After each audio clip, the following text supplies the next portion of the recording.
I'm your host, Ryan. Welcome to the interview with presidential candidate for the USA, Ryan. Thank you for having me. So, Ryan, the other candidate's priority is to promote the economy during the coronavirus. Is this on the top of your agenda as well? No. In fact, I'm confident that if that is their concern, then I'm definitely going to win the election. Is that so? Well then what is on your agenda?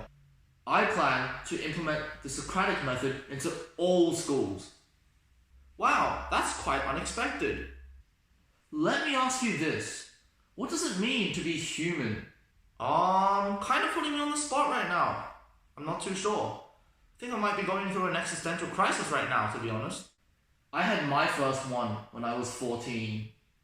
And 1 year later, at the age of 15, you're running for president? Yes, but let me show you some data now. Here, I have a graph that shows average student satisfaction on a scale from 0 to 10. This is real-time data, mind you. You'll notice that student satisfaction is generally around a 5 out of 10, as the line only fluctuates a little. That's quite surprising. Why is this so? Has the school system not really changed? Yes, and that's where we hit the first problem with the current education system of rote memorization. If you take a look at the pyramid of thinking processes, you'll see that evaluating and creating account for higher order thinking, while remembering and understanding are at the bottom. The problem is that students constantly learn through remembering and understanding, which means that they have likely lost the ability to evaluate. Which is why in the survey, they simply opted for the average number of 5. You could argue that students do learn all of these skills. However, in reality, they only use them in assessments, and they lack the ability and experience to transfer them into life outside of school and in the future. This is a question that I have that I'm sure the audience is also wondering about. Are you saying that all the students gave a 5? No, there will always be variation, which is why the graph oscillates. The spread was similar to a bell curve, so the majority of students gave a 5. But that was a few years back. Now, all of a sudden, the student satisfaction rating has crashed to a 0 and remains there. To show you just how serious this is, I'll transfer the data onto an electrocardiogram, which is a heart rate graph for those of our viewers who might be unsure. You'll see that the students' hearts are beating according to the variation in the student satisfaction rating. Then, there's the major crash, and then it flatlines at 0. The students are flatlining. We have to save them. This is a lot to take in, but is there a reason for the sudden crash? Great question. It seems that there has been a collective existential crisis among all students. That's unbelievable. Do we know the cause of this? Yes, I hypothesize that it is due to the question that I asked you earlier. What does it mean to be human? Students often criticize the education system for teaching them things that they won't need in the future.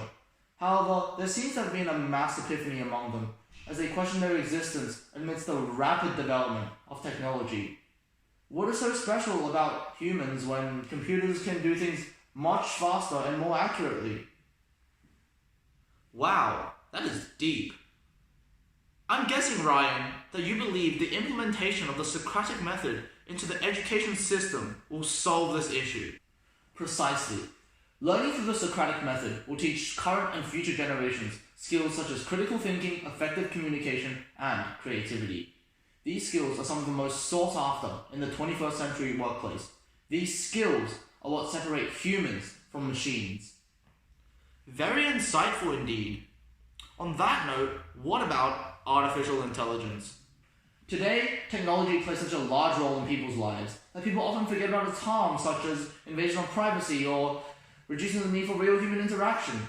However, the greatest threat to human identity is artificial intelligence, especially now with its physical manifestation as robots. The future is becoming less and less predictable, and the threat of an AI takeover only becomes more real. Soon we'll need a better I'm not a robot test to prove we're human. Quite relatable. Does this mean that humanity is doomed? Perhaps. But what I can say is that the current education system of rote learning is outdated, and this is reflected in machines taking over many menial jobs. It is only with learning through the Socratic Method can students become fully equipped to adapt to the rapidly changing workplace of the 21st century. What a great interview. I wish you good luck in the upcoming election for the next president of the United States of America.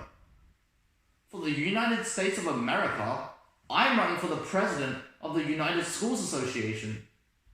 What? But it doesn't matter anyway. What do you mean? So you weren't meant to be interviewed?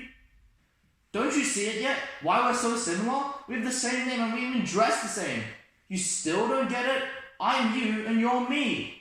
In fact, this whole interview was staged as a Socratic dialogue, an example of the Socratic Method.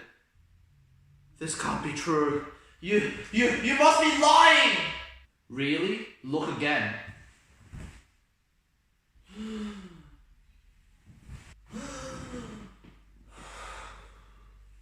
So, it really should be implemented. Socratic Method coming to your school soon.